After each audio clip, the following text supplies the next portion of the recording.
Hey everyone, it is Friday, August 30th, and I am waiting for some friends to arrive, so I'm sitting at the airport. Thought I'd kill some time and update y'all with what was happening.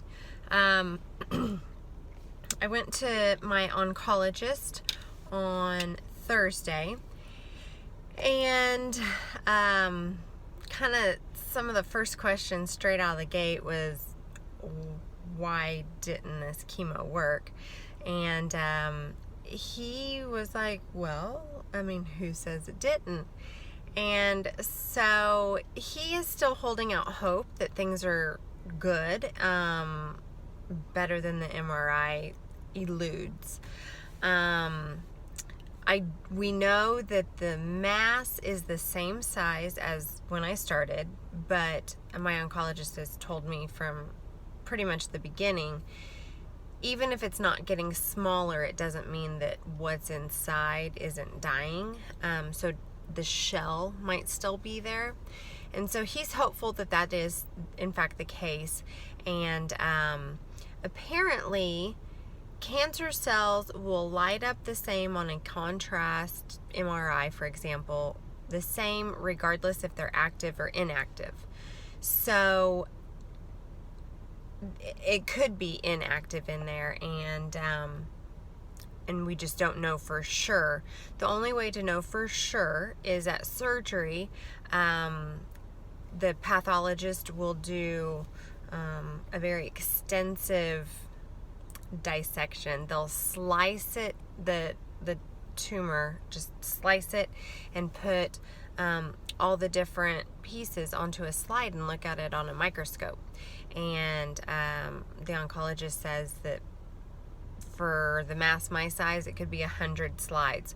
So they'll do an initial report, which will be like a day or two after surgery, and then the more extensive report will be like a week or two possibly after surgery. So at that point, I will then know if I need to have radiation and kind of the rest of the story.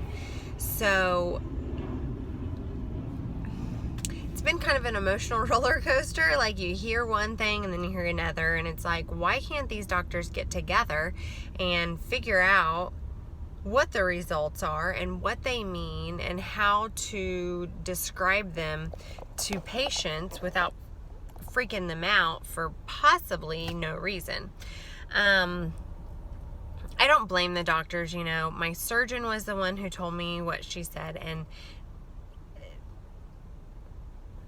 the pathologist on that, or the radiologist that read it, said there was no change in size. And that's basically what the MRI is looking for, a change in size. And yes, it was still lit up, so it looks like it's still all active and all that. But then the oncologist says otherwise. So whatever, it is what it is. It just kind of goes to show that I can't figure out two steps ahead. I have to wait for one step at a time and figure it out, and then I'll get to the next step and get the game plan for the future. I think with the surgeon report on the MRI, it made me think like, oh, okay, well, I do have to have surgery, and I do I tried to kind of map it out. That's also me. I like to have the whole game plan, and this whole situation is really teaching me patience and just one step at a time. We'll get there when we get there. So whatever. We'll get there. So surgery is confirmed for September 17th, and I have the double mastectomy. I have to stay in the hospital for 23 hours unless my plastic surgeon says I need to stay, or maybe even the regular surgeon says, there's some complications and you need to stay longer. 23 hours and then I'm out. So I'm still considered in or outpatient which is funny. But I wasn't able to get kind of the first time slot of the day, so I got my surgery's at noon on the 17th, so I'll be out just before noon on the 18th. I will get the expanders in. The plastic surgeon will put a little bit of saline in it to give me something. A week after surgery, I will go to see the plastic surgeon and hopefully get my drain tubes removed. The second week, I'll go to my regular surgeon to make sure everything's going well there. And then third week on is when I'll see weekly visits for the plastic surgeon to kind of pump me up and, you know, if I need radiation, if I don't. We don't know that stuff yet, so no sense in trying to make a plan. So everything's going well. My hair is growing back. I mean, it's getting filled in. My nails are still crazy. The sun, that, like half of that nail, you can kind of see it, is like lifted. So that's the worst one. I really haven't had any other ones. A few of them, like where my nail starts in like kind of the bed or the quick or whatever you want to call it of your nail, it's a little bit not nicely determined. It's kind of all over the place. And then these hot flashes, they're horrible. I mean, I think they're getting worse.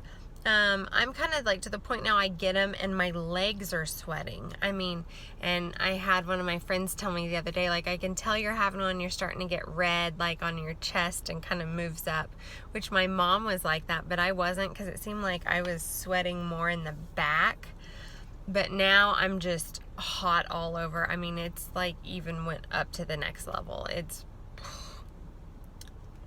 not even a good time. Maybe they get worse before they get better.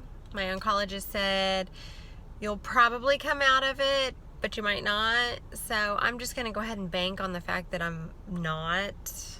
Just expect the worst, hope for the best kind of thing, I guess. But whatever. It is what it is at this point. So I guess that's all I've got for now. I just got a text that my friends have landed, so I need to go pick them up. Super excited to see them. And I guess when I get more information, I will get back with you. So hope you have a great Labor Day weekend. Be safe and talk soon.